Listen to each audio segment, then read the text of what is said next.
Udara pagi di Surabaya selalu membawa aroma khas yang sulit dijelaskan.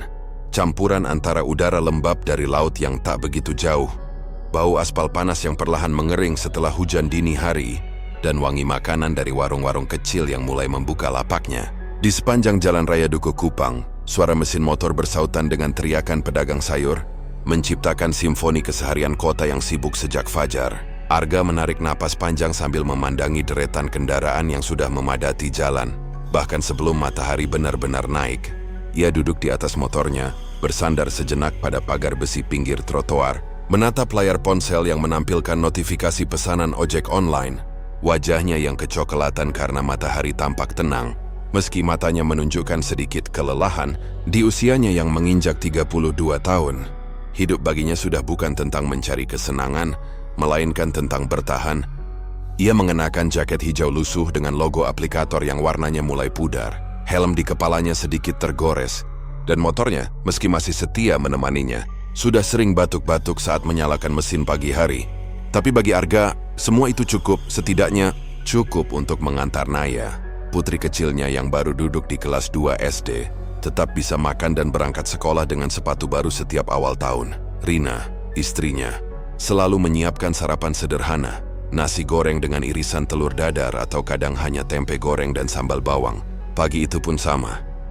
Sebelum berangkat, Arga sempat duduk di meja kecil kontrakan mereka, menyeruput teh panas sambil mendengarkan suara Rina yang lembut namun terdengar letih. "Bang, nanti jangan lupa bayar listrik ya. Udah 2 bulan nunggak, takutnya diputus lagi kayak kemarin," katanya pelan sambil melipat seragam Naya. Arga mengangguk, meski di dalam hati ia menghitung lagi sisa uang di dompetnya. Tak sampai 100.000, ia tahu tagihan listrik itu butuh lebih. Tapi untuk sekarang dia memilih tidak menjawab. Ia hanya menatap wajah Naya yang ceria, menghabiskan sarapan sambil bercerita tentang pelajaran sekolah dan teman barunya yang punya sepeda warna merah muda. Setelah berpamitan, Arga menghidupkan motor dan melaju ke arah pusat kota. Embusan angin pagi terasa sejuk di wajahnya, membuatnya sedikit lupa akan beban hidup yang menggantung di pundaknya. Jalanan mulai ramai. Bos kota, angkot, dan motor saling berebut ruang. Sementara suara klakson seolah menjadi bagian alami dari ritme kehidupan Surabaya. Ia menerima order pertamanya menuju kawasan Darmo. Penumpangnya seorang wanita muda berpenampilan rapi. Wangi parfum mahalnya menyengat. Mereka tak banyak bicara. Hanya suara GPS yang memandu arah dan suara mesin motor yang bergetar pelan di sela kemacetan. Setelah mengantar, Arga menatap saldo di aplikasinya, hanya Rp20.000. Jumlah kecil, tapi setiap rupiah berarti baginya. Ia melanjutkan perjalanan tanpa banyak pikir. Menjelang pukul 10 pagi matahari mulai menyengat, Arga memutuskan berhenti sejenak di tepi jalan, di bawah pohon trembesi besar yang meneduhkan trotoar. Ia membeli segelas kopi dari pedagang keliling dan duduk di atas motornya sambil menatap lalu lintas yang padat. Dukuh Kupang memang salah satu jalur utama di Surabaya. Tempat arus kendaraan seakan tak pernah berhenti. Truk-truk besar berlalu lalang, pengendara motor melintas cepat, dan klakson kendaraan sesekali membuat kepala berdenyut. Namun di balik kesemrautan itu, ada kehidupan yang berjalan dengan keteraturan yang aneh. Pedagang kaki lima yang sudah tahu kapan polisi akan berpatroli, tukang parkir yang hafal pelanggan tetapnya, dan para pengemudi ojek online seperti Arga yang saling menyapa dengan acungan tangan singkat. Ia menatap arloji murah di pergelangan tangannya. Masih terlalu pagi untuk makan siang, tapi rasa lapar mulai menggoda. Arga memutuskan untuk beristirahat sedikit lebih lama.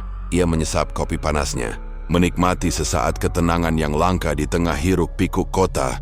Tiba-tiba pandangannya tertuju pada sesuatu di seberang jalan. Sebuah benda besar berwarna hitam pekat tergeletak di bawah pohon trembesi lainnya. Tidak jauh dari trotoar yang sedikit becek karena sisa hujan semalam. Sekilas, tampak seperti koper besar, mungkin milik seseorang yang tertinggal. Tapi ada sesuatu yang janggal. Koper itu tampak kokoh, bersih, dan tidak seperti barang bekas atau terlantar. Posisi koper juga aneh, bukan di pinggir trotoar yang biasa, melainkan agak menjorok ke rerumputan kering di bawah pohon. Arga memperhatikan lebih saksama. Tak ada orang di sekitarnya, tak ada kendaraan yang berhenti. Hanya koper itu, berdiri diam, seperti benda asing di tengah kesibukan kota. Ia sempat berpikir mungkin seseorang sengaja menaruhnya di situ. Tapi siapa yang akan meninggalkan koper sebesar itu di pinggir jalan yang ramai? Dan mengapa tak ada yang memperhatikannya? Arga meneguk sisa kopinya sambil mengerutkan kening. Nalurinya sebagai orang biasa mengatakan agar ia tak usah ikut campur. Tapi rasa penasarannya menolak untuk diam. Ia menatap koper itu lama, seolah benda itu menatap balik. Ada perasaan aneh yang sulit dijelaskan. Bukan takut, tapi semacam dorongan untuk tahu. Motor-motor terus melintas di depannya, membentuk kabut tipis dari asap knalpot. Arga masih memandangi koper itu dari kejauhan. Pikirannya berkelana, bertanya-tanya isi di dalamnya. Mungkin pakaian seseorang, mungkin barang curian, atau mungkin sesuatu yang lebih buruk. Namun ia menggeleng cepat, menertawakan pikirannya sendiri. Ngapain juga mikir aneh-aneh, gumamnya pelan. Tapi matanya belum beranjak. Entah kenapa, koper itu seolah memanggilnya, seolah berbisik agar ia mendekat dan membuka rahasia yang disimpannya. Waktu terasa berjalan lambat, angin berhembus membawa dedaunan kering jatuh di sekitar koper. Tapi benda itu tetap diam, tak bergeming. Arga akhirnya menyalakan motor, bersiap melanjutkan perjalanan. Tapi jarinya terhenti di tombol starter. Ia kembali menatap koper itu sekali lagi. Ada sesuatu yang membuat bulu kuduknya meremang. Bukan karena takut, tapi karena firasat yang sulit diabaikan. Ia tidak tahu apa, tapi hatinya berkata bahwa koper itu bukan barang biasa. Dan tanpa sadar, napasnya menahan. Pikirannya tiba-tiba dipenuhi pertanyaan yang belum ada jawabannya. Pagi di Dukuh Kupang terasa sama seperti hari-hari sebelumnya. Tapi entah mengapa, udara kini terasa sedikit lebih berat, seolah menyimpan sesuatu yang tak terlihat. Arga masih diam di atas motornya, menatap koper hitam besar di seberang jalan itu dengan rasa penasaran yang kian tumbuh. Ia tidak tahu bahwa dalam hitungan jam, hidupnya akan berubah selamanya. Dan koper itu akan menjadi awal dari sesuatu yang tak pernah ia bayangkan. Arga masih menatap koper itu dari atas motornya. Suara sekandaranan di sekitarnya seolah perlahan memudar, berganti dengan dengungan samar yang tak jelas datang dari mana. Ia menelan ludah, mencoba menepis firasat aneh yang menggelayut di kepalanya. Akhirnya dia memutuskan menyeberang. Cuma koper, Gar. Mungkin ada orang ketinggalan barang, gumamnya, meyakinkan diri sendiri. Langkahnya hati-hati saat ia mendekat ke koper hitam besar itu. Benda itu tampak lebih besar dari perkiraannya. Resletingnya tertutup rapat, dengan sedikit noda tanah di bagian bawah. Ia jongkok meneliti sekelilingnya. Tidak ada tanda-tanda siapapun yang menaruhnya di situ. Tak ada mobil yang berhenti. Tak ada orang yang tampak kebingungan mencari barang hilang. Hanya lalu lintas padat di jalan utama dan suara klakson yang datang dan pergi. Arga mencoba mengangkat koper itu sedikit, tapi beratnya luar biasa. Ia meringis, merasa otot lengannya menegang. Isinya batu apa gimana? Gumamnya mengelap keringat yang mulai muncul di pelipis. Bau aneh perlahan menyusup ke hidungnya, lembab, seperti kain basah yang disimpan terlalu lama, tapi dengan sesuatu yang lebih menyengat. Bau itu membuatnya refleks menjauh beberapa langkah. Perasaan tak nyaman mulai tumbuh. Ia melirik sekeliling, memastikan tidak ada yang memperhatikannya, tapi rasa penasaran lebih kuat dari rasa takut. Ia menunduk lagi, mencoba membuka sedikit resletingnya hanya untuk memastikan. Namun saat ujung resleting terbuka kurang dari 2 cm, semburan bau busuk langsung menyerang hidungnya dengan keras. Arga tersentak mundur, hampir terjatuh, perutnya mual. Ia menutup hidungnya dengan tangan dan melangkah cepat ke belakang, matanya melebar ketakutan. Itu bukan bau pakaian lembab atau makanan basi. Itu bau busuk daging membusuk. Bau yang tak akan pernah dilupakan siapapun yang pernah mencium kematian. Tanpa pikir panjang, Arga segera menyalakan motornya dan melaju ke pos polisi terdekat di perempatan Dukuh Kupang Barat. Setibanya di sana, ia terengah-engah saat menjelaskan apa yang ditemukannya. 2 petugas polisi langsung bergegas ke lokasi bersama Arga. Dalam hitungan menit, area tempat koper itu berada sudah dipasangi garis polisi kuning. Warga sekitar mulai berdatangan, sebagian besar penasaran. Ada yang mengambil gambar, ada pula yang menyiarkan langsung di media sosial. Polisi meminta mereka menjauh, tapi rasa ingin tahu warga Surabaya tampaknya selalu lebih besar daripada rasa takut. Dalam waktu singkat, nama koper hitam di Dukuh Kupang mulai menjadi topik di grup WhatsApp dan unggahan Facebook warga sekitar. Arga berdiri agak jauh dari lokasi, mencoba menenangkan diri. Jantungnya masih berdebar cepat. Ia tidak berani melihat saat polisi perlahan membuka koper itu. Tapi dari wajah-wajah para petugas yang menegang dan langkah mereka yang mendadak mundur, ia tahu firasatnya benar. Seorang petugas menutup hidung dengan sarung tangan, lalu memanggil atasannya. Tak lama kemudian mobil ambulans datang. Bau busuk kini tercium kuat di udara. Seorang wartawan lokal yang kebetulan lewat mulai mengambil gambar. Arga hanya bisa memalingkan wajah, menggenggam erat helm di tangannya. Beberapa jam kemudian berita itu sudah menyebar di berbagai platform media. Judul-judul sensasional mulai bermunculan. Koper mengerikan ditemukan di Surabaya. Potongan tubuh diduga disimpan dalam koper hitam. Nama Arga disebut sebagai orang pertama yang menemukan benda itu. Ya, saya tak pernah senggis terkenal manusia lagi karena hal seperti ini. Tapi semuanya sudah terlanjur. Sore hari saat ia kembali ke rumah, Rina langsung menyambutnya dengan wajah tegang. "Bang, ini di TV. Nama abang disebut. Katanya abang yang nemuin koper itu?" Suaranya bergetar. Arga hanya mengangguk pelan. Ia duduk di kursi ruang tamu kecil mereka, menatap lantai tanpa bicara. Naya sedang tidur siang di kamar. Tidak tahu bahwa ayahnya baru saja menyaksikan sesuatu yang mungkin akan menghantuinya seumur hidup. Rina duduk di sampingnya, menggenggam tangan suaminya. "Abang enggak apa-apa. Jangan ikut-ikut urusan polisi, Bang. Takutnya abang malah disangka aneh-aneh." Arga tersenyum lemah. "Cuma kebetulan nemuin. Polisi juga udah ambil keterangan. Udah selesai." Namun di dalam hati ia tahu belum selesai. Bayangan koper hitam itu terus menari di kepalanya. Setiap kali ia memejamkan mata, ia seolah masih mencium bau busuk itu lagi. Malamnya ponselnya terus berbunyi. Nomor tak dikenal menelepon berkali-kali. Awalnya ia pikir wartawan, tapi setelah diangkat, tak ada suara di ujung sana. Hanya hening ia menutup telepon.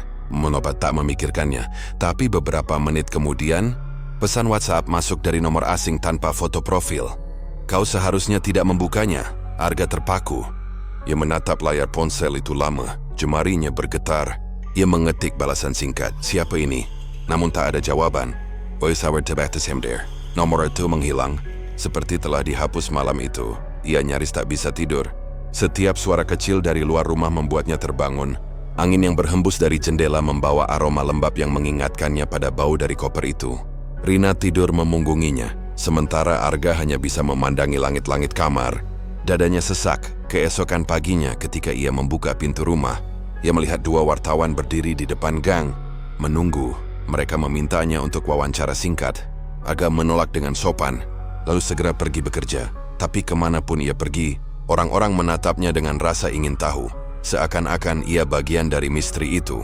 Di base camp ojek online tempat ia biasa nongkrong, teman-temannya sudah tahu berita itu. "Gar, keren juga lo masuk TV," kata salah satu dari mereka. Bercanda. Arga hanya tertawa hambar. "Keren apaan, bro? Mending jangan deh kalau tahu isinya." Mereka terdiam. Salah satu temannya, Anto, berbisik. "Katanya isinya mayat ya? Gila, Surabaya makin serem aja." Hari itu terasa berjalan lambat. Arga mengantar beberapa penumpang, tapi pikirannya melayang terus ke koper itu. Ia berbeda ada sesuatu yang belum beres. Polisi memang sudah memeriksa. Tapi bagaimana kalau masih ada yang lebih besar di baliknya? Malam berikutnya, pesan aneh kembali datang. Kali ini berupa foto. Arga hampir menjatuhkan ponselnya saat melihatnya. Koper hitam yang sama, tapi di foto itu, koper itu tampak berada di depan rumah kontrakannya sendiri. Ia berlari keluar dengan napas terengah, menatap halaman kecil di depan rumahnya. Tidak ada siapapun, tidak ada koper, hanya keheningan malam dan suara jangkrik yang terdengar samar. Namun perasaan takutnya tak bisa hilang. Iskren balik ke dalam rumah, menodong pintu rapat-rapat. Rina menatapnya cemas, tapi Arga hanya diam. Ia tak ingin membuat istrinya khawatir lebih jauh. Tapi dalam hatinya ia tahu sesuatu sedang mengikuti dirinya. Koper itu bukan sekadar barang yang tertinggal di jalan. Ada sesuatu yang lebih gelap, lebih berbahaya, yang kini mulai menatap balik dari balik bayangan kota Surabaya. Dan malam itu, untuk pertama kalinya, Arga merasa bahwa hidupnya tak lagi sama. Ia tidak tahu siapa yang mengirim pesan itu. Tapi ia tahu satu hal pasti. Koper hitam itu telah membuka pintu menuju sesuatu yang seharusnya tetap tertutup. Koper hitam itu telah membuka pintu menuju sesuatu yang seharusnya tetap tertutup. Kalimat itu terus berputar di kepala Arga semalaman.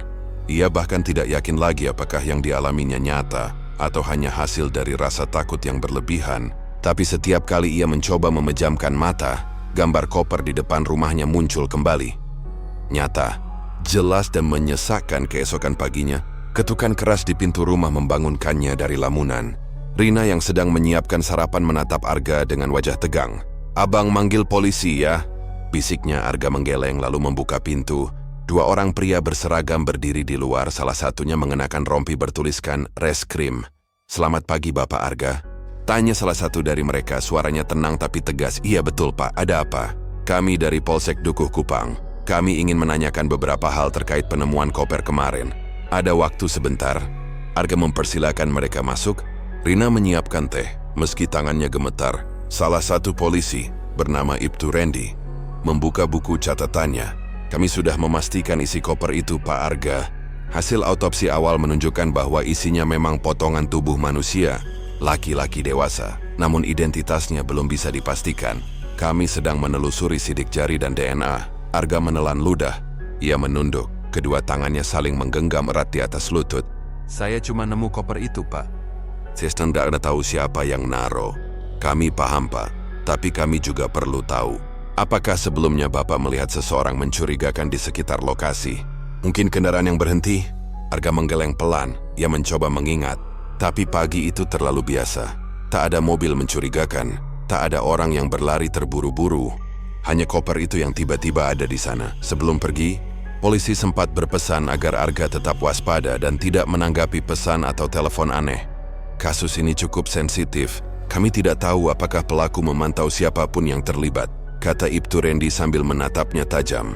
Setelah mereka pergi, Rina mendekati Arga dan memegang lengannya. Bang, aku takut. Kenapa semua ini harus abang yang ngalamin? Arga memeluk istrinya erat. Tenang, Rin. Abang cuma kebetulan lewat, nggak bakal ada apa-apa lagi. Tapi dalam hatinya, ia sendiri tidak yakin hari itu Surabaya diguncang oleh berita penemuan koper itu. Di televisi, foto lokasi yang sama dengan yang dilihat Arga terpampang jelas, garis polisi kuning masih membentang, dan narasi reporter menggema di seluruh kota. Penemuan koper berisi potongan tubuh manusia di kawasan Dukuh Kupang menjadi misteri baru bagi warga Surabaya. Polisi masih menyelidiki kemungkinan keterkaitan dengan kasus serupa yang pernah terjadi beberapa tahun lalu di Jawa Timur. Kata-kata kasus serupa membuat Arga tertegun. Ia menatap layar televisi tanpa berkedip. Ternyata, beberapa tahun lalu pernah ditemukan koper serupa di daerah Gresik. Isi dan caranya hampir sama. Potongan tubuh yang dipotong rapi, seolah dilakukan oleh seseorang yang paham anatomi, tapi pelaku tak pernah tertangkap. Arga mematikan televisi. Pikirannya semakin kacau. Ia mulai merasa seolah sedang ditarik ke pusaran sesuatu yang besar dan gelap. Malam itu, saat ia memeriksa ponselnya, ada pesan baru masuk dari nomor tak dikenal. Kali ini bukan tulisan atau foto, melainkan video berdurasi 3 detik. Video itu menampilkan sebuah ruangan gelap dengan lampu berkedip.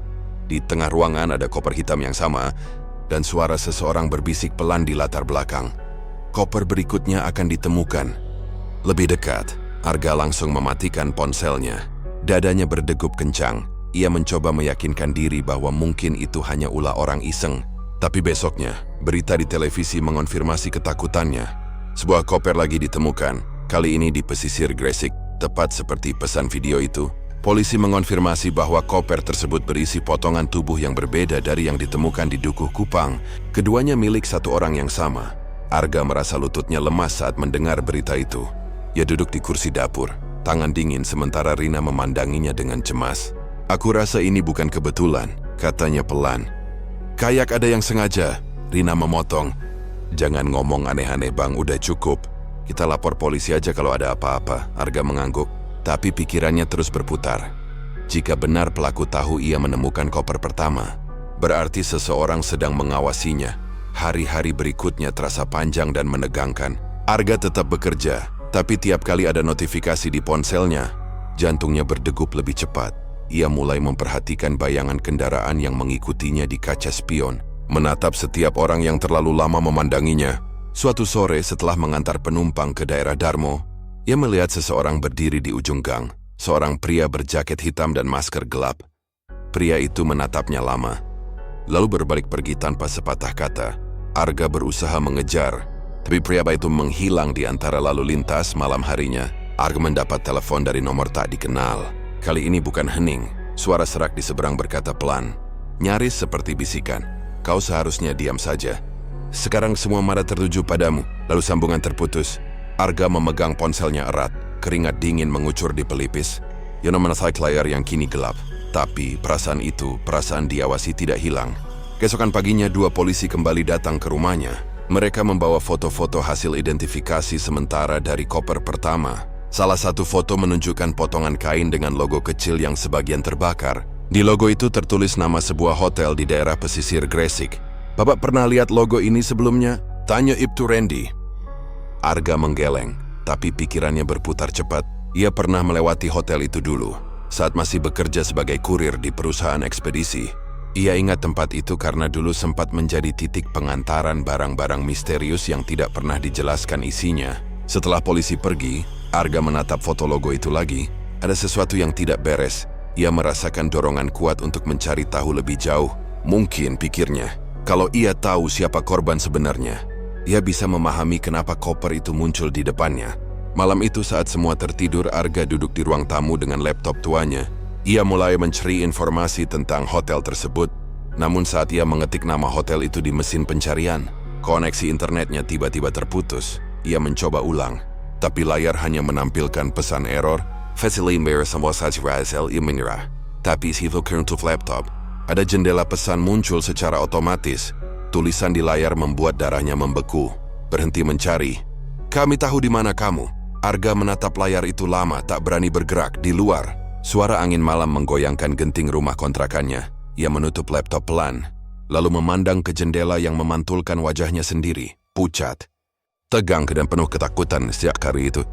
Arga sadar bahwa ia tidak lagi hanya menjadi saksi. Entah bagaimana koper hitam itu telah menandainya. Setiap langkahnya kini terasa diawasi. Setiap napasnya seperti dihitung. Di sudut pikirannya yang terdalam, ia mulai bertanya-tanya, apakah ini benar-benar kebetulan? Ataukah masa lalunya yang selama ini ia coba lupakan sedang datang menagih balas?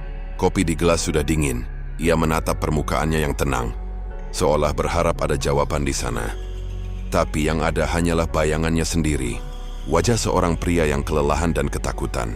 Ia menutup matanya sejenak mencoba menenangkan diri. Namun setiap kali ia menarik napas, suara bisikan dari telepon malam tadi kembali terdengar. "Kami tahu di mana kamu." Hari itu, Arga tetap memaksa diri untuk bekerja. Ia tak mau Rina curiga bahwa ketakutannya makin parah. Jalanan Surabaya masih sama, macet, panas, dan ramai dengan klakson bersahutan. Namun bagi Arga, semuanya terasa lain. Orang-orang yang ia lewati seperti menatap lebih lama dari biasanya. Tiap motor yang berhenti di belakangnya membuat jantungnya berdebar lebih cepat. Sekitar pukul 10 pagi, ia mendapat pesanan ojek menuju daerah Gresik, arah yang justru sama dengan lokasi koper kedua ditemukan. Tangannya sempat ragu menekan tombol terima pesanan, tapi naluri mencari uang lebih kuat dari rasa takut. Ia butuh uang untuk bayar kontrakan yang sudah menunggak 2 bulan. Dengan berat hati, ia menyalakan mesin motornya dan berangkat. Sepanjang perjalanan, pikirannya tak henti-henti berputar pada kata-kata Ibtu Randy, pada logo hotel yang ada di foto, dan pada video misterius yang ia terima. Semua tampak saling terkait, tapi benang merahnya masih kabur. Setibanya di lokasi penurunan, penumpangnya, seorang pria muda berjaket abu-abu, turun di depan sebuah bangunan tua yang setengah terbengkalai. Arga baru sadar bahwa itu bukan hotel seperti yang ia bayangkan, melainkan bekas hotel. Papan nama yang dulu bertuliskan Hotel Banyu Sejuk kini sudah berkarat dan miring. Pria muda itu tidak langsung masuk, hanya berdiri menatap gedung itu beberapa detik sebelum berbalik pada Arga. "Mas, jangan lama-lama di sini," katanya pelan. Tapi matanya tajam. "Tempat ini nggak baik." Arga belum sempat bertanya. Pria itu sudah berjalan pergi ke arah lain. Udara di sekitar terasa berat. Entah kenapa, ada sesuatu di tempat itu yang membuat bulu kuduknya meremang. Ia melihat ke halaman hotel yang ditumbuhi ilalang tinggi. Salah satu jendela di lantai 2 tampak terbuka. Dan selama beberapa detik, Arga merasa ada bayangan seseorang yang menatapnya dari sana. Tapi saat ia berkedip, bayangan itu lenyap. Ia buru-buru menyalakan motor dan pergi. Namun sebelum mencapai jalan besar, ponselnya bergetar. Satu pesan baru masuk dari nomor tak dikenal lagi. "Kau akhirnya kembali ke tempat itu." Arga menghentikan motor mendadak. Nafasnya tersengal. Tangannya bergetar saat membuka pesan itu. Tak ada nama pengirim, tak ada tanda siapa yang mengirimkannya. Ia menatap sekeliling, tapi jalanan sepi. Hanya ada semak dan tiang listrik tua di kejauhan. Ia kembali ke Surabaya dengan pikiran kalut. Begitu tiba di rumah, ia langsung menyalakan televisi, berharap kabar lain muncul tentang koper atau penyelidikan baru. Tapi berita hari itu justru membicarakan hal yang lebih aneh. Seorang saksi di Gresik mengaku melihat seseorang menurunkan koper dari mobil hitam pada malam sebelum koper kedua ditemukan. Mobil itu terekam samar oleh CCTV dan plat nomornya menunjukkan kendaraan yang pernah terdaftar atas nama Arga. Tidak mungkin. Gumamnya ia hampir menjatuhkan remote. Rina yang sedang menyuapi Naya langsung menghentikan gerakannya. Bang, itu nama abang ya? Arga menggeleng panik. Enggak tahu. Mobil itu udah aku jual 2 tahun lalu, Rin. Aku nggak punya mobil lagi. Rina menatapnya lama, mencari kepastian di matanya. Kalau gitu abang harus ngomong ke polisi. Sekarang, jangan nunggu dituduh. Arga tahu Rina benar, tapi hatinya masih diliputi keraguan. Ia takut kalau melapor, justru dirinya akan dianggap terlibat. Namun ia juga sadar, jika ia diam saja, situasinya bisa makin parah. Akhirnya ia memutuskan pergi ke Polsek sore itu juga. Namun begitu ia sampai di kantor polisi, suasananya sudah berbeda. Petugas di meja depan menatapnya lama sebelum memanggil nama seseorang lewat radio. Tak lama kemudian Ibtu Randy muncul dengan ekspresi serius. Pak Argami, katanya tanpa basa-basi. Kami memang berniat memanggil Anda hari ini. Ada perkembangan baru. Arga duduk di ruang interogasi. Di meja ada beberapa foto hasil investigasi terbaru. Salah satunya menunjukkan koper kedua yang ditemukan di Gresik. Tapi di bawahnya ada foto lain. Foto seseorang yang tampak seperti dirinya. Terekam oleh CCTV hotel tua tadi pagi. Ia tertegun. Itu bukan saya, Pak. Saya memang ke sana, tapi cuma ngantar penumpang. Saya nggak tahu apa-apa soal koper itu. Randy menatapnya tajam. Penumpang itu siapa namanya? Arga menggigit bibir. Saya lupa lihat namanya di aplikasi. Pak, setelah turun dia langsung pergi. Sayangnya, sistem kami tidak menemukan riwayat pesanan itu di akun Anda. Tidak ada data perjalanan ke Gresik hari ini. Jantung Arga berhenti sejenak. Ia mencoba memprotes, tapi kata-katanya tercekat. Ia tahu bahwa setiap perjalanan ojek online selalu tercatat otomatis di server. Kalau tidak ada data, berarti perjalanan itu memang tidak pernah tercatat sejak awal. Randy menutup mapnya perlahan. Saya tidak menuduh. Tapi kalau memang Anda tidak terlibat, sebaiknya jangan main-main dengan penyelidikan ini. Karena ada seseorang yang sengaja menjebak Anda. Kita perlu tahu siapa. Arga mengangguk lemah. Ia merasa seolah semua jalan mulai menutup. Setelah keluar dari kantor polisi, hari sudah gelap. Ia berjalan tanpa arah di trotoar, sementara pikirannya bergemuruh. Siapa yang bisa membuat perjalanan fiktif di akun ojeknya? Siapa yang tahu ia akan menerima pesanan itu? Saat melintas di bawah jembatan layang, ponselnya kembali bergetar. Nomor tak dikenal lagi. Ia menjawab dengan tangan gemetar. Suara di seberang terdengar rendah dan berat. Kali ini lebih jelas. Kau pikir bisa menghapus masa lalu begitu saja, Arga? Arga terdiam. Siapa kau? Tanyanya dengan suara parau. Kau akan tahu. Tapi sebelum itu, lihat di bawah bangku dekat rumahmu nanti malam. Sambungan terputus. Arga berdiri terpaku beberapa detik, lalu berlari pulang secepat mungkin. Saat tiba di rumah, Rina sudah tertidur di kamar bersama Naya. Ia menyalakan senter ponsel, berjalan ke bangku kayu di depan rumah. Di bawahnya ada sebuah amplop coklat tebal. Dengan tangan bergetar, Arga membukanya. Di dalamnya ada beberapa foto lama. Foto dirinya 7 tahun lalu saat masih bekerja di perusahaan ekspedisi. Salah satu foto menunjukkan ia sedang mengangkat koper hitam ke dalam mobil van dengan logo perusahaan. Di belakangnya ada seorang pria berkacamata hitam tersenyum ke arah kamera. Dan di bawah tumpukan foto itu, ada satu kertas kecil bertuliskan tulisan tangan. Semua dimulai dari koper yang dulu kau kirim. Arga terdiam lama. Nafasnya tersendat. Tiba-tiba, potongan ingatan lama yang selama ini ia kubur dalam-dalam muncul kembali. Sebuah malam di gudang pengiriman. Sebuah paket berat yang ia antar tanpa tahu isinya. Dan suara bosnya yang berpesan, jangan tanya, cukup kirim. Kini semuanya mulai masuk akal. Koper hitam itu bukan kebetulan. Ia adalah bagian dari sesuatu yang pernah ia sentuh. Tanpa sadar, bertahun-tahun lalu dan kini, dosa masa lalunya datang kembali dalam bentuk koper yang sama. Membawa maut dan misteri yang belum selesai. Arga menjatuhkan amplop itu ke tanah. Hujan mulai turun perlahan, membasahi foto-foto yang berserakan di bawah lampu temaram teras. Ia menatap langit yang kelam, dengan dada bergemuruh antara ketakutan dan penyesalan. Ia tahu, mulai malam itu, masa lalunya sudah resmi menemuinya kembali. Malam itu, Arga hanya bisa berdiri di bawah derasnya hujan, menatap foto-foto masa lalunya yang mulai robek dan menempel di tanah becek. Kata-kata terakhir dalam kertas kecil itu masih terngiang di kepalanya. Semua dimulai dari koper yang dulu kau kirim. Kata-kata yang seolah membuka kunci sebuah rahasia kelam yang selama ini ia coba lupakan. Koper itu, yang dulu hanya dianggapnya sebagai barang kiriman biasa, ternyata menyimpan sesuatu yang jauh lebih besar dari yang pernah ia bayangkan. Keesokan paginya, mata Arga terasa berat. Ia tidak benar-benar tidur malam itu. Rina menyadari sesuatu berbeda dari raut wajah suaminya. "Bang, semalam abang keluar ya?" tanyanya sambil menyiapkan sarapan. Arga hanya mengangguk. "Cuma mau ambil udara." Rina menatapnya ragu, tapi tak ingin memaksa. Ia tahu kalau Arga sedang menyembunyikan sesuatu. Namun ia juga tahu pria itu tidak akan berbicara sampai waktunya tiba. Selesai mengantar Naya ke sekolah, Arga memutuskan untuk tidak langsung mencari penumpang. Ia menuju arah Tandes, tempat di mana dulu ia bekerja sebagai kurir di perusahaan ekspedisi mitra Transcargo.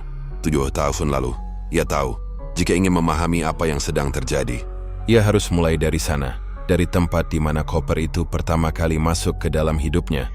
Bangunan mitra Transcargo masih berdiri. Meski kini tampak lebih kusam, cat temboknya mulai mengelupas, dan pagar besi di depannya berkarat di pos keamanan. Seorang pria dengan wajah penuh keriput menyapanya. "Arga, Koweta, masih ingat aku, Lek Samijo?" Arga tersenyum kaku. "Masih, Lek, lama banget nggak kesini, Lek Samijo." Penjaga lama di gudang itu menepuk pundaknya pelan. "Kabare opo ga? Kapan terakhir ya? Waktu itu kok tiba-tiba resign nggak pamit?" Arga menelan ludah. Ia tidak ingin membuka semua hal lama sekaligus. "Waktu itu ada urusan keluarga, Lek. Tapi aku pengen tanya soal satu hal. Dulu, pas aku kerja di sini, masih ingat nggak kiriman yang berat banget, yang pakai koper hitam besar?" Wajah Samijo berubah. "Koper hitam? Wah, banyak kiriman berat di sini ga, tapi koper hitam ya?" Ia berpikir sejenak. "Kalau nggak salah, yang waktu dikirim malam-malam itu ya. Yang bosmu, Pak Darto, langsung yang minta tolong kamu antar ke gudang pelabuhan?" Arga mengangguk cepat. "Iya itu, Lek. Itu yang aku maksud. Aku cuma mau tahu. Sebenarnya koper itu dari siapa?" Lek Samijo menghela napas panjang. "Loh, dulu kan kita nggak boleh tanya, ga? Tapi kalau kamu mau tahu, koper itu dulu datangnya bukan lewat jalur resmi. Truknya masuk lewat pintu belakang. Ada orang-orang asing yang nganter. Bukan karyawan tetap. Aku sempat lihat salah satunya. Orangnya tinggi, kulitnya pucat, rambutnya pirang, kayak bukan orang sini. Setelah koper itu dibawa, gak lama Pak Darto juga ngilang kan?" Arga tertegun. Ia memang ingat, setelah beberapa hari pengiriman itu, bosnya tiba-tiba menghilang tanpa kabar. Semua karyawan waktu itu hanya diberitahu kalau Pak Darto pindah ke cabang lain, tapi tak seorang pun tahu kemana. "Berarti memang ada yang aneh waktu itu," gumam Arga. Lek Samijo menatapnya serius. "Kowe hati-hati ga? Kalau koper itu muncul lagi sekarang, berarti yang dulu belum selesai. Kadang masa lalu memang suka datang, tapi nggak selalu buat diingat, kadang buat nagih." Kata-kata itu menghantam dada Arga seperti palu. Ia berpamitan, lalu meninggalkan tempat itu dengan kepala penuh pertanyaan. Jika benar koper itu terkait dengan pengiriman 7 tahun lalu, berarti orang yang menelepon dan mengiriminya foto-foto itu pasti tahu banyak tentang masa lalunya. Tapi siapa? Dan apa yang sebenarnya ada di dalam koper waktu itu? Arga memutuskan untuk mencari keberadaan Pak Darto. Ia mencoba mencari lewat media sosial, tapi tak ada akun aktif dengan nama itu. Ia lalu menghubungi teman lamanya, Tono, yang dulu juga sempat bekerja di ekspedisi yang sama. "Ton, kamu pernah dengar kabar Pak Darto kemana setelah keluar dari Mitra Trans?" Dari seberang telepon, Tono terdiam sejenak. "Darto? Waduh kah, kamu belum dengar ya? Dia meninggal 3 tahun lalu." Arga tercekat. "Meninggal? Kok bisa?" Katanya kecelakaan kapal di laut, waktu bawa muatan pribadi. Tapi yang aneh, jasadnya nggak pernah ditemukan. Hanya kapal yang karam, koper-koper yang dibawa hilang semua. Arga membisu. Tubuhnya mendadak dingin. "Koper lagi." Kata itu kembali menghantam pikirannya. Seolah benda itu selalu muncul di setiap tragedi. Menelan siapapun yang bersentuhan dengannya. Setelah menutup telepon, ia menepikan motor di sebuah warung kopi pinggir jalan. Angin laut yang lembab meniup rambutnya, membawa aroma asin khas pesisir. Ia menatap jauh, mencoba mengurai benang misteri yang makin kusut. Namun tiba-tiba, seseorang duduk di bangku sebelahnya tanpa suara. Seorang pria berkacamata hitam, mengenakan jaket kulit. Arga menoleh, sedikit terkejut. "Mas Arga ya?" Suara pria itu datar. "Saya sudah nunggu." Arga mengerutkan kening. "Nunggu saya?" Pria itu mengangguk pelan. "Kita punya urusan yang sama tentang koper itu." Arga menatapnya waspada. "Kamu siapa?" Sebut saja saya Bima. Dulu saya juga kerja di Mitra Trans. Tapi bukan di cabangmu, saya di pelabuhan. Saya yang terakhir kali lihat Pak Darto sebelum dia hilang. Arga tertegun. Kamu tahu apa tentang koper itu? Bima mencondongkan tubuh. Suaranya menurun seperti berbisik. Yang kamu antar dulu bukan sekadar barang. Di dalam koper itu ada sesuatu yang tidak seharusnya dikirim. Sebuah hasil transaksi gelap antara pihak luar negeri dan jaringan lokal. Tapi bukan narkoba, bukan uang. Sesuatu yang lebih mengerikan. Potongan tubuh manusia. Arga terdiam. Jantungnya berdegup kencang. Kamu yakin? Bima mengangguk mantap. Saya lihat dengan mata kepala sendiri. Tapi waktu saya mau melapor, semua dokumen pengiriman hilang. Data dihapus. Orang-orang yang terlibat satu persatu menghilang. Sekarang koper-koper itu muncul lagi, artinya mereka kembali melanjutkan apa yang sempat berhenti 7 tahun lalu. Arga menatap pria itu dengan campuran ngeri dan kebingungan. Kenapa kamu cerita ke saya? Bima menatapnya tajam. Karena kamu orang terakhir yang menyentuh koper itu sebelum jaringan ini hilang. Sekarang koper itu kembali muncul di Surabaya. Mereka ingin sesuatu darimu. Arga menelan ludahi siapa mereka. Bima tidak langsung menjawab. Ia menyalakan rokok, menghembuskan asap pelan. Kau seakan tahu, tapi sebelum itu kau harus berhenti berkeliling sendiri. Mereka sedang mengawasi, termasuk keluargamu mendengar itu. Arga langsung berdiri. Keluargaku? Maksudmu apa? Bima menatapnya datar. Tadi pagi ada 2 orang mencurigakan di depan rumahmu. Mereka tanya ke tetangga, pura-pura jadi petugas PLN. Kau pikir siapa mereka? Arga merasa darahnya berhenti mengalir. Ia segera berlari menuju motornya. Bima memanggil dari belakang. Kalau kau ingin tahu semuanya, datang ke Pelabuhan Kalimas malam ini, Gudang 12. Jangan bawa siapapun. Tanpa menjawab, Arga langsung melaju menuju rumah. Jantungnya berdebar hebat. Sesampainya di sana, ia melihat 2 motor hitam terparkir di ujung gang dengan 2 pria berjaket gelap yang pura-pura menatap ponsel. Naluri Arga langsung menyuruhnya untuk tidak masuk lewat depan. Ia memutar lewat gang belakang, masuk ke rumah pelan-pelan. Di dalam Rina dan Naya tampak aman. Arga menarik napas lega, tapi ketakutan belum juga hilang. Ia tahu kini bukan hanya dirinya yang terlibat. Keluarganya pun berada dalam bahaya. Malam itu ketika Rina sudah tidur, Arga duduk di ruang tamu, memandangi jendela yang tertutup tirai. Di luar sana, 2 benggan hitam masih mutam pada menunggak di tikungan jalan. Ia tahu, keputusan apapun yang akan ia ambil malam ini akan menentukan segalanya. Antara keselamatan keluarganya atau jawaban atas misteri yang menghantui hidupnya. Dan saat jarum jam menunjukkan pukul 11 malam, Arga akhirnya bangkit, mengenakan jaket dan mengambil helmnya. Ia menatap Rina dan Naya sebentar, lalu berbisik pelan. Maaf, aku harus tahu kebenarannya.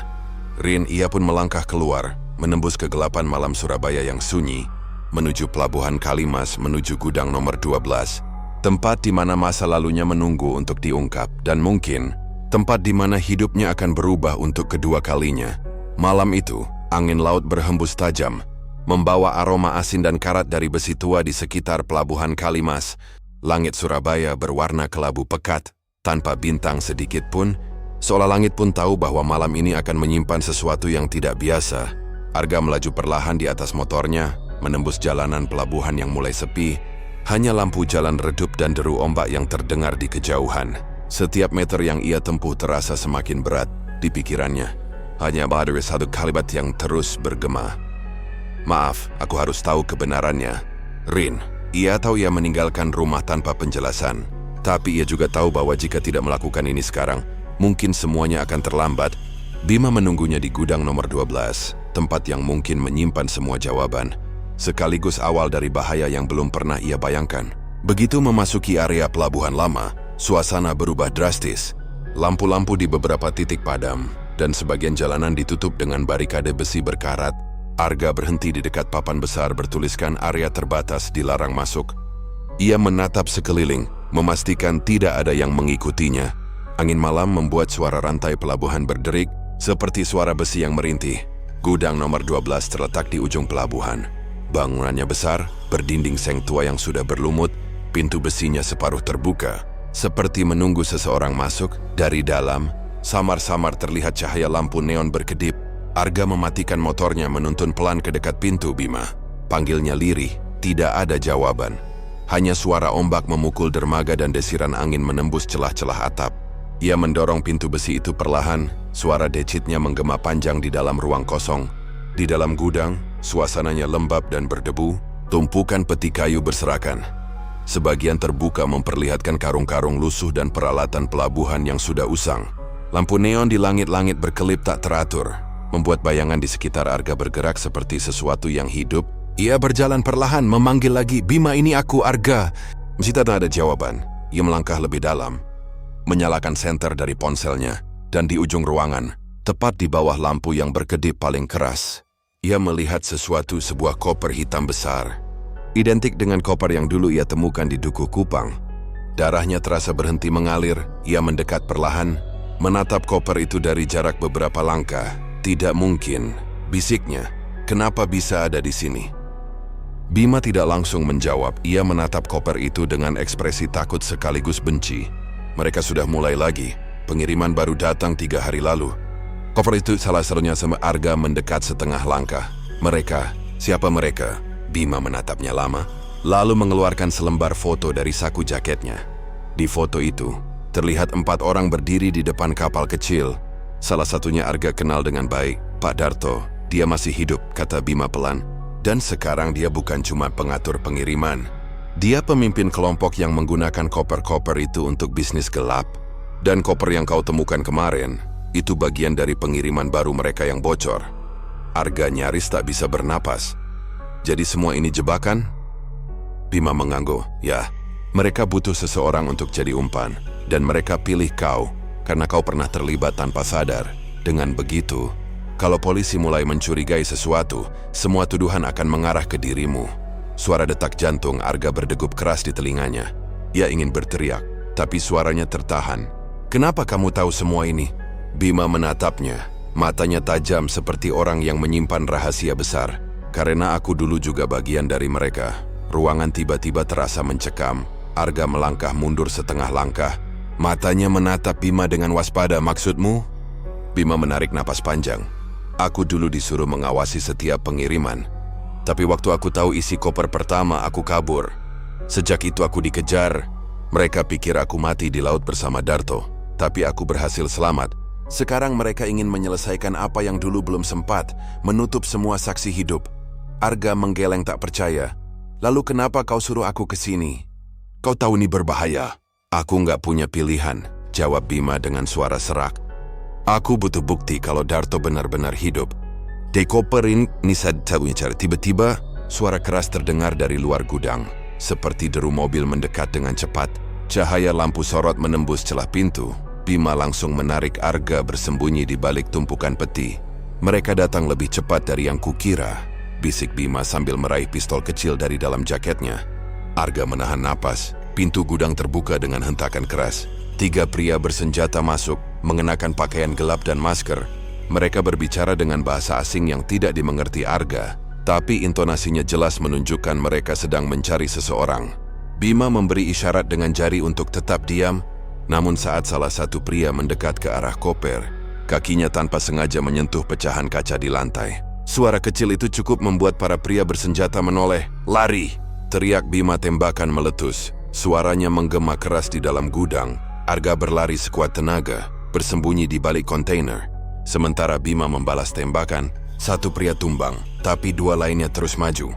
Koper hitam terjatuh dari tempatnya, terbuka sedikit akibat peluru yang melesat menghantam kuncinya. Arga menoleh sekilas, dan apa yang ia lihat membuat darahnya membeku.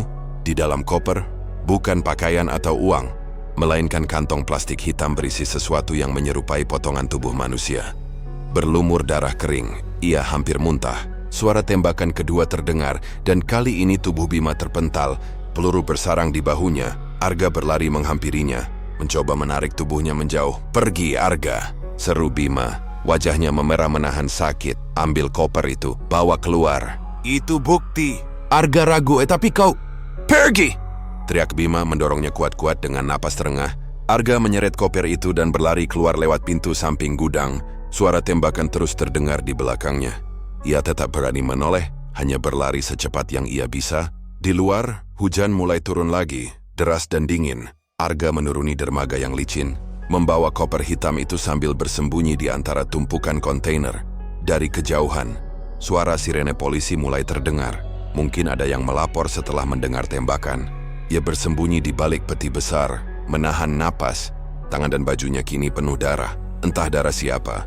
Dari jauh ia melihat sosok para pria bersenjata kembali ke mobil, membawa tubuh Bima yang sudah tak bergerak. Hatinya mencelos. Satu-satunya orang yang bisa memberinya jawaban kini lenyap di tangan mereka. Ketika suasana mulai tenang, Arga keluar dari persembunyian, masih membawa koper itu. Ia menatap laut hitam di hadapannya, lalu menatap koper itu lagi. Ada bagian di dalamnya yang belum terbuka. Sebuah amplop tebal terselip di sisi kanan. Ia membuka dengan tangan gemetar. Di dalam amplop itu, ada dokumen-dokumen pengiriman bertanda cap mitra Transcargo dan nama pengirim yang membuatnya terpaku. PT Banyu Sejuk Logistics A.N. Darto Pramudia, dan di bawahnya ada catatan kecil yang ditulis dengan tangan, samar oleh bercak darah. Tujuan akhir, Surabaya. Penerima, A. R.G. A. Dunia seolah berhenti berputar. Arga jatuh berlutut, memandangi namanya sendiri tertulis di sana. Kepalanya berputar, pikirannya kacau. Semua ini bukan kebetulan. Inarabian tak ada orang yang menemukan koper itu. Ia adalah bagian dari rencana yang jauh lebih besar. Sementara dari kejauhan, suara sirene makin mendekat, menggema di antara angin dan debur ombak. Arga berdiri perlahan, menatap koper itu dengan mata yang kini dipenuhi campuran takut dan tekad. Ia tahu tidak ada jalan kembali. Masa lalu yang dulu ia lupakan telah menjeratnya sepenuhnya.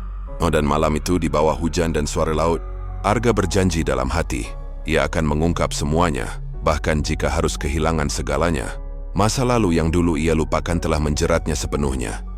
Kalimat itu terus berputar di kepala Arga saat ia berdiri di tepi dermaga. Tubuhnya menggigil dalam guyuran hujan. Di tangannya, koper hitam itu terasa semakin berat, bukan karena isinya saja, tapi karena beban misteri dan ketakutan yang kini melekat padanya. Ia menatap laut gelap di hadapan, ombak yang menghantam tiang dermaga seolah berbisik, menantang nyalinya di belakangnya. Suara sirene semakin mendekat. Arga tahu jika ia tetap di sini, ia akan ditangkap dan koper itu akan diambil. Hilang bersama semua jawaban yang ia cari. Dengan sisa tenaga, Arga menyeret koper itu menuju gang sempit di antara tumpukan kontainer. Ia bersembunyi di sana, menunggu sampai suara langkah-langkah polisi berlalu. Napasnya berat, matanya terus berkeliling, mencari jalan keluar. Hujan menetes dari rambut ke wajahnya, bercampur dengan darah kering di pipi. Ia ketahu malam ini bukan sekadar pelarian. Ini awal dari perburuan. Ketika keadaan mulai tenang, Arga keluar dari gang itu, menuntun motornya yang ia sembunyikan di balik tenda pekerja pelabuhan. Ia meresuk Henukor ke dalam kotak barang belakang, menutupinya dengan jaket hujan lusuh. Lampu jalan berkilau di atas genangan air, memantulkan bayangan tubuhnya yang tampak gemetar. Ia menyalakan motor pelan, lalu melaju menjauh dari pelabuhan tanpa menoleh lagi. Jalanan menuju rumah sepi. Sesekali hanya terdengar deru truk dan klakson jauh di belakang. Arga menatap kaca spion, memastikan tak ada yang mengikutinya. Tapi entah mengapa, ia merasa seolah ada mata-mata yang terus mengawasinya dari balik kegelapan malam Surabaya. Setiap bayangan lampu kendaraan yang lewat membuat jantungnya berdegup lebih cepat. Sesampainya di gang kontrakannya di Dukuh Kupang, Arga mematikan motor dan menatap rumah kecilnya dari kejauhan. Lampu ruang tamu masih menyala. Ia tahu Rina pasti belum tidur. Mungkin gelisah menunggunya. Ia menghela napas panjang sebelum masuk. Ia harus tenang, Ila. Ia terakhir bisa menceritakan semuanya. Setidaknya belum sekarang. Begitu pintu dibuka, Rina langsung berdiri dari sofa. Wajahnya tampak cemas. Ya Allah, Arga. Dari mana aja kamu? Aku telepon nggak bisa. Aku takut terjadi apa-apa. Arga menunduk basah kuyup. Maaf Rin, ada masalah di jalan, aku bantu teman. Teman? Rina menatapnya dengan curiga. Kamu bau darah gak? Apa yang kamu lakukan? Arga terdiam beberapa detik. Ia lalu berkata pelan. Bukan darahku, aku cuma kebetulan di tempat yang salah. Rina menarik napas panjang. Istingkin marah tempatnya lebih besar. Aku nggak tahu apa yang kamu sembunyikan, tapi tolong. Jangan bikin kita makin susah. Arga hanya mengangguk. Ia berjalan menuju kamar belakang, menutup pintu lalu mengunci rapat. Di dalam kamar, ia menatap koper itu yang kini tergeletak di lantai. Ia menatapnya lama, seolah benda itu bisa menjawab semua pertanyaan yang menghantui pikirannya. Ia membuka koper itu perlahan, kali ini tanpa rasa ragu.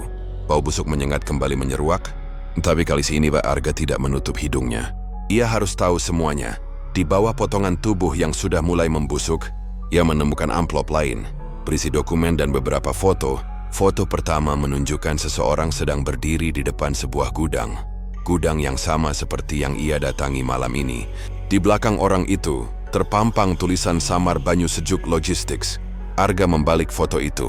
Di belakangnya tertulis tanggal 3 Januari 2022. Tepat 2 minggu sebelum Darto dikabarkan tenggelam. Foto kedua membuat Arga terdiam. Ia melihat dirinya sendiri, berdiri di depan rumah kontrakan ini, mengenakan jaket ojek online-nya. Di belakangnya, seseorang memotret dari jauh. Ia menggigil. Berarti mereka sudah mengawasinya sejak lama. Tangannya gemetar saat ia membuka dokumen terakhir. Di sana tertulis daftar nama dan tanggal pengiriman. Beberapa nama dicoret dengan tinta merah. Namun ada satu nama yang belum tercoret, Rina Arga Prasetyo. Arga terpaku, wajahnya pucat. Mereka tahu siapa keluargaku. Bisiknya, ia menutup koper itu dengan keras, lalu menatap ke arah pintu kamar. Ia harus menyembunyikan koper ini. Ia menggali di belakang rumah. Di bawah tumpukan pot bunga yang sudah pecah, dalam hujan deras ia menimbun koper itu dengan tanah, memastikannya tertutup rapat. Setelah selesai, ia masuk ke rumah lagi. Tubuhnya menggigil hebat. Namun malam itu ia tak bisa tidur. Setiap kali menutup mata, wajah Bima muncul. Dengan darah di bahunya, teriakannya menggema.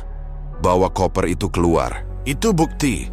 Pagi harinya Arga bangun dengan kepala berat. Rina sudah menyiapkan sarapan, tapi suasana di meja makan begitu tegang. Naya, anak mereka yang berusia 6 tahun, hanya bermain dengan roti di piring tanpa banyak bicara. Ayah capek ya? Tanya Naya polos. Arga tersenyum tipis. Iya nak. Ayah cuma kurang tidur. Rina memandang suaminya diam-diam. Ia tahu ada sesuatu yang berubah dalam diri Arga. Tatapannya kini kosong, seperti orang yang membawa beban besar. Siang itu, Arga kembali keluar rumah, namun bukan untuk mengojek. Ia pergi ke sebuah warung kopi kecil di perempatan Dukuh Kupang, tempat biasa para ojek online berkumpul. Beberapa rekan lamanya menyapanya. Gah, kemarin katanya ada tembakan di pelabuhan ya? Ada yang bilang sopir kontainer ketembak. Arga terdiam sesaat sebelum menjawab. Aku nggak tahu, mungkin berita aja. Tapi sebelum ia sempat meneguk kopinya, seseorang duduk di sebelahnya. Pria berjas hitam dengan wajah datar. Kau Arga Prasetyo, kan? Arga menoleh, mencoba terlihat tenang. Iya, ada apa, Pak? Pria itu mengeluarkan kartu dari sakunya. Saya dari Satuan Khusus Polda Jawa Timur. Kami ingin tanya-tanya soal kejadian di Pelabuhan Kalimas semalam. Ada saksi yang bilang melihatmu di sana. Arga merasakan darahnya berdesir. Saya cuma lewat, Pak. Ada kiriman penumpang ke arah situ. Petugas itu menatapnya tajam. Lucu, karena ada sidik jarimu di salah satu koper di lokasi kejadian. Arga menelan ludah. Ia berusaha tetap tenang. Saya nggak tahu apa-apa, Pak. Mungkin ada kesalahan. Petugas itu tersenyum tipis. Mungkin, tapi saya saranin kamu nggak jauh-jauh dulu dari rumah. Kalau perlu, datang aja ke kantor buat klarifikasi. Setelah pria itu pergi, Arga duduk terpaku. Tangannya dingin. Jantungnya berdetak cepat. Ia sadar waktunya tidak banyak. Polisi sudah di belakangnya. Dan kelompok misterius itu mungkin juga belum berhenti mencarinya. Ia berada di tengah dua bahaya yang sama mematikannya. Sore hari saat ia kembali ke rumah, ia melihat ada amplop putih terselip di pagar. Tidak ada nama pengirim, hanya tulisan tangan yang familiar. Kau tidak bisa lari, Arga. Malam ini jam 11. Datang ke tempat pertama kali kau melihat koper itu. Atau keluargamu yang menanggung akibatnya. Amplop itu jatuh dari tangannya. Arga menatap langit yang mulai memerah senja. Suara azan maghrib berkumandang sayup. Tapi baginya bunyi itu terdengar seperti peringatan. Ia tahu apa artinya pesan itu. Mereka tahu di mana ia tinggal. Malam itu akan menentukan segalanya. Dan entah kenapa, Arga merasa koper yang ia kubur di belakang rumah mulai memanggilnya lagi. Seolah benda itu belum selesai menuntaskan rahasianya. Ia menatap Rina dan Naya yang tertidur di ruang tamu, lalu menatap jam di dinding. Jarum panjang bergerak perlahan menuju angka 11 dengan tangan gemetar. Arga mengambil jaket dan helmnya. Tanpa menoleh lagi, ia melangkah keluar rumah, menuju tempat di mana semua ini dimulai. Dukuh Kupang yang malam itu sunyi, menunggu kebenaran yang sebentar lagi akan menampakkan wajahnya. Dukuh Kupang malam itu terasa begitu sunyi. Terlalu sunyi bahkan untuk ukuran Surabaya yang biasanya tak pernah tidur. Angin berhembus pelan membawa aroma tanah basah sisa hujan sore tadi. Di bawah pohon trembesi besar, tempat di mana semua ini bermula, Arga berhenti dan mematikan motornya. Lampu jalan di sekitarnya redup, beberapa bahkan padam, menyisakan bayangan gelap yang menari di antara akar pohon yang menonjol keluar dari tanah. Ia berdiri di sana beberapa detik, mencoba menenangkan napasnya yang berat. Kata-kata dalam surat ancaman tadi siang terus menggema di kepalanya. Datang ke tempat pertama kali kau melihat koper itu. Kalau keluargamu yang menanggung akibatnya, tak ada pilihan lain, ia harus datang. Tapi kali ini, Arga datang dengan niat berbeda, bukan untuk menyerah, melainkan untuk mencari kebenaran yang selama ini disembunyikan darinya. Ia menatap sekeliling. Hanya ada suara jangkrik dan gemerisik daun. Tetapi nalurinya mengatakan ia tidak sendiri. Seseorang sedang memperhatikannya. Ia bisa merasakannya dari cara bulu kuduknya berdiri. Ia menelan ludah, melangkah lebih dekat ke batang pohon besar itu. Tempat pertama kali ia melihat koper hitam beberapa hari lalu. Sudah datang juga Arga. Suara itu muncul dari kegelapan. Dalam remang cahaya lampu jalan yang temaram, sosok seorang pria melangkah keluar. Arga mengenal wajah itu, Bima. Namun kini penampilannya jauh berbeda. Bajunya berlumuran lumpur, wajahnya penuh luka dan lebam, tapi matanya masih tajam, penuh determinasi. Bima, aku pikir kamu mati, potong Bima sambil tersenyum miring. Mereka pikir begitu juga, tapi aku berhasil lolos. Arga mendekat dengan hati-hati. Siapa mereka sebenarnya? Siapa yang mengatur semua ini? Bima menarik napas dalam, lalu mengeluarkan sebuah flash disk kecil dari saku jaketnya. Semua jawabannya ada di sini. Data tentang jaringan perdagangan organ manusia. Koper-koper itu hanyalah wadah. Di setiap koper, selalu ada satu bagian tubuh yang dijual secara ilegal. Mereka menamakan proyek ini The Harvest. Arga terdiam. Suara jangkrik tiba-tiba terasa semakin keras. Dan aku dulu mengantarkan salah satu koper itu.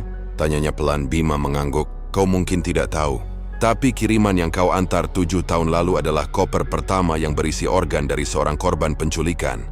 Sejak itu, jaringan ini berkembang. Mereka bekerja sama dengan pihak pelabuhan, perusahaan logistik, bahkan orang-orang dalam kepolisian. Arga menatap tanah, merasa darahnya berhenti mengalir. Jadi selama ini aku, tanpa sadar ikut jadi bagian dari mereka. Bukan salahmu, ujar Bima cepat. Kau hanya pion, tapi sekarang mereka butuh sesuatu darimu. Data pengiriman lama itu yang seharusnya sudah dihapus, ternyata masih tersimpan di sistem. Dan satu-satunya yang masih punya akses ke kode pengiriman adalah kau. Arga mengerutkan kening. Aku? Tapi aku sudah lama keluar dari perusahaan itu. Ya, jawab Bima. Tapi kau masih menyimpan ID akses di akun lamamu. Mereka tidak bisa membuka data itu tanpamu. Karena itu mereka mengintai, menakut-nakutimu. Supaya kau menyerahkan diri. Arga memejamkan mata, mencoba mencerna semuanya. Kalau begitu, apa yang harus kita lakukan? Bima menatapnya serius. Kita bongkar semua, tapi pertama, kita harus pergi dari sini. Mereka tahu kau datang malam ini. Kita tidak aman di bawah pohon ini. Belum sempat Arga menjawab, terdengar suara langkah berat dari arah jalan. Suara mesin mobil berhenti, diikuti oleh sinar lampu sorot yang menembus kegelapan. Arga dan Bima langsung berlari bersembunyi di balik pohon besar itu. Dari jarak beberapa meter mereka melihat 3 orang turun dari mobil hitam. Salah satunya adalah pria berjas abu-abu yang beberapa hari lalu mendatangi Arga di warung kopi. Pastikan tempat ini kosong, perintahnya dengan suara berat. Kalau dia datang jangan tangkap, habisi saja. Arga menatap Bima dengan panik. Bima memberi isyarat agar diam. Mereka menunggu saat yang tepat untuk melarikan diri. Namun ketika salah satu pria bersenjata mendekat ke arah pohon, Arga tanpa sengaja menginjak ranting kering. Krak. Suara itu terdengar jelas di tengah keheningan malam. Siapa itu? Teriak salah satu pria. Lampu senter langsung diarahkan ke arah mereka. Bima menarik tangan Arga. Lari! Mereka berlari melewati taman kecil di pinggir jalan. Menembus rerumputan basah dan pagar kawat. Peluru berdesingan di udara, menghantam tanah di dekat kaki mereka. Arga menunduk, napasnya memburu. Ia belum pernah merasa sedekat ini dengan kematian. Mereka akhirnya berhasil keluar di jalan kecil di belakang rumah warga. Bima memimpin Arga ke arah gang yang lebih gelap. Ada tempat aman tidak jauh dari sini, katanya terengah. Rumah teman lama dia bisa bantu. Beberapa menit kemudian, mereka tiba di sebuah rumah tua di daerah sawahan. Dari luar tampaknya seperti rumah kosong, tapi begitu masuk, Arga melihat beberapa peralatan komputer dan layar monitor menyala redup. Di tengah ruangan seorang pria berkacamata sedang mengetik cepat di depan laptop. "Ini Tegar," kata Bima. "Dulu dia teknisi jaringan di Mitra Trans. Sebelum tahu perusahaan itu dipakai buat transaksi ilegal." Tegar menoleh dan mengangguk singkat. "Aku tahu siapa kamu, Arga." Bima sudah cerita. "Sekarang waktunya kita buka semuanya." Ia memasukkan flash disk Bima ke komputernya, dan layar langsung menampilkan deretan data pengiriman, kode, lokasi dan nama penerima di barisan terakhir. Arga membaca sesuatu yang membuat darahnya dingin. Surabaya, Dukuh Kupang. Pengirim, Rina Prasetyo. Arga hampir tidak bisa bernapas. Itu nama istriku. Bima menatapnya tajam. "Aku tahu ini berat, tapi dengarkan dulu. Nama itu mungkin dipakai sebagai penyamaran, tapi kalau bukan, berarti mereka sudah menyentuh keluargamu lebih jauh dari yang kita kira." Arga langsung berdiri. "Aku harus pulang. Mereka bisa saja." Belum sempat ia melanjutkan, terdengar suara letusan di luar rumah, kaca jendela pecah, dan Tegar langsung jatuh tersungkur dengan darah di bahu. "Mereka sudah nemu kita," teriak Bima. Arga menunduk di balik meja, sementara peluru terus menghantam dinding kayu. Bima membalas dengan pistol kecil yang entah dari mana ia dapat. "Ambil flash disk itu, simpan di saku," teriaknya. Arga menurut. Lalu bersama-sama mereka berlari ke pintu belakang.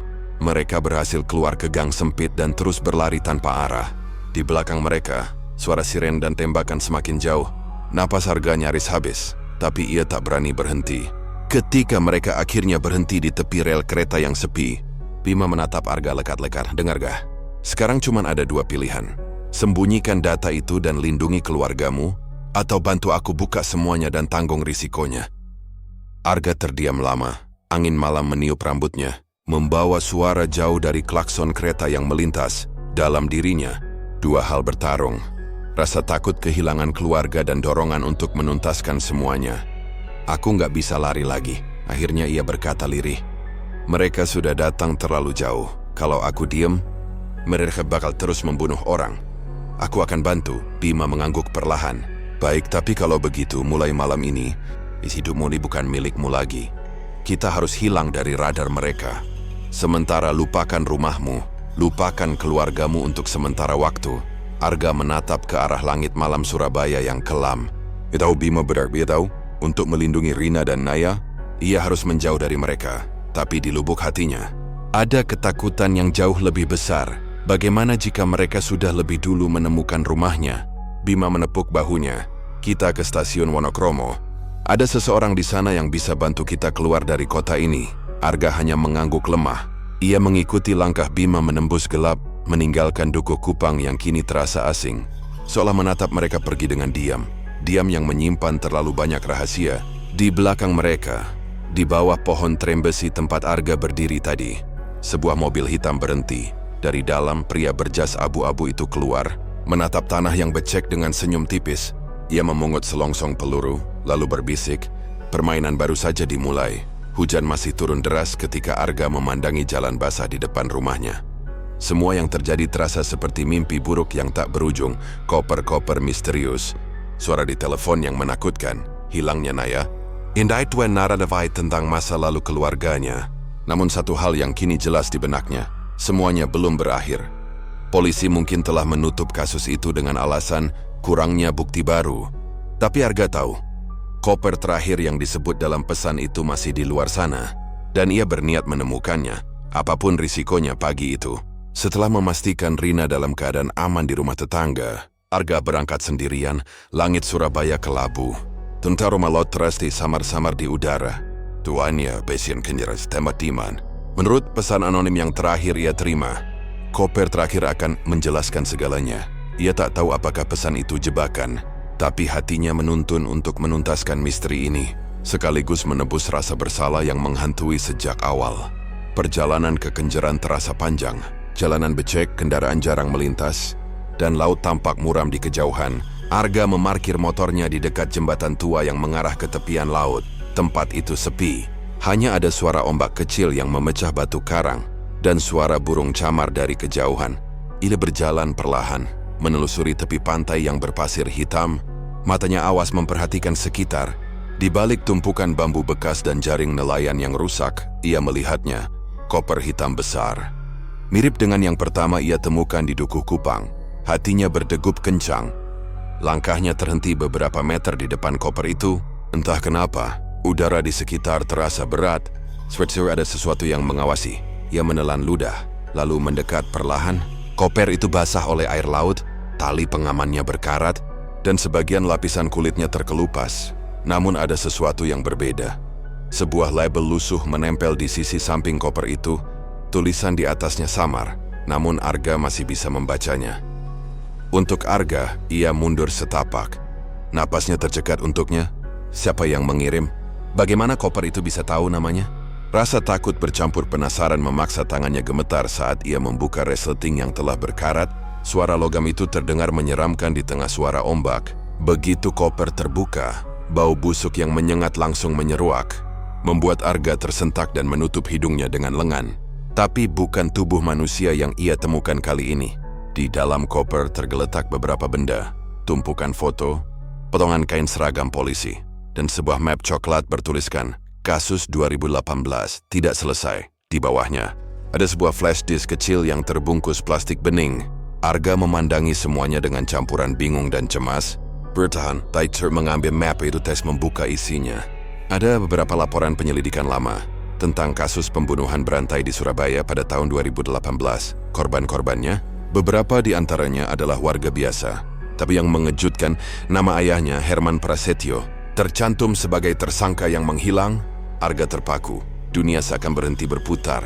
Ia selama ini tidak pernah tahu masa lalu ayahnya yang telah lama meninggalkan mereka. Di antara dokumen itu, terselip selembar surat dengan tulisan tangan yang gemetar. Arga, jika kau pas membaca ini tak ada berarti koper terakhir telah sampai padamu. Aku tidak bisa menebus semua yang kulakukan dulu. Mereka semua ingin kebenaran dikubur, tapi darah akan selalu mencari jalan untuk berbicara. Kebenaran bukan untuk ditakuti, melainkan diterima, maafkan aku. Surat itu ditandatangani dengan tinta pudar. Herman P. Arga menjatuhkan surat itu, lututnya lemas, rasa marah, sedih, dan tak percaya bercampur jadi satu. Apakah benar ayahnya dalang dari semua ini? Ataukah seseorang mencoba menjerumuskan keluarganya lagi? Ia memandangi flash disk itu lama, lalu menggenggamnya erat. Apapun isinya, mungkin di sanalah jawabannya. Langit mulai gelap, angin dari laut makin kencang. Arga bergegas menuju motornya dan kembali ke rumah. Di dalam kamar, ia menyalakan laptop tua miliknya dan memasukkan flash disk itu. Di dalamnya hanya ada satu file video dengan nama rekaman terakhir. MP4, ia menekan play dan layar menampilkan rekaman CCTV. Terlihat sosok pria berusia paruh baya duduk di ruang interogasi. Wajahnya mirip sekali dengan ayahnya. Ia mengenakan pakaian tahanan. Matanya sayu namun tajam menatap kamera. Aku tidak membunuh mereka. Suara itu terdengar berat dan lirih. Aku hanya menyembunyikan apa yang sebenarnya terjadi. Mereka bukan manusia biasa. Mereka bagian dari proyek eksperimen gagal. Aku hanya ingin menghentikannya. Rekaman itu tiba-tiba terganggu. Lalu muncul potongan gambar lain. Beberapa koper hitam di sebuah ruangan laboratorium tua. Ada logo yang samar di dinding, Institut Bioteknologi Nusantara. Setelah itu, layar gelap. Arga terdiam lama, hatinya bergetar hebat. Apa yang sebenarnya terjadi di balik semua ini? Apakah koper-koper itu bukan sekadar tempat mayat, melainkan bagian dari eksperimen yang gagal? Ia menatap jendela. Di luar, suara petir bergemuruh, seakan mengamini ketakutannya. Rina masuk dengan wajah cemas. Mas, apa yang sebenarnya terjadi? Tanyanya pelan. Arga memandangnya, lalu menatap kembali ke layar hitam laptopnya. Aku nggak tahu, Rin, tapi satu hal yang pasti. Ini belum surrender. Malam itu Fayed duduk di kursi kayu, memandangi koper yang kini ada di ruang tamu rumahnya. Hujan berhenti, menyisakan keheningan aneh yang menekan. Lampu berkelap-kelip, dan suara langkah kecil terdengar di luar rumah. Arga menatap ke arah pintu dengan waspada. Ia berdiri, perlahan menghampiri dan membuka pintu di depan rumahnya. Tergeletak sebuah amplop putih di atasnya. Tertulis dengan tinta merah, masih ada satu koper lagi. Dan kali ini isinya bukan untukmu. Arga terpaku. Suara debur ombak dari kejauhan menggema. Dan dalam keheningan itu, ia tahu mimpi buruknya baru saja dimulai lagi.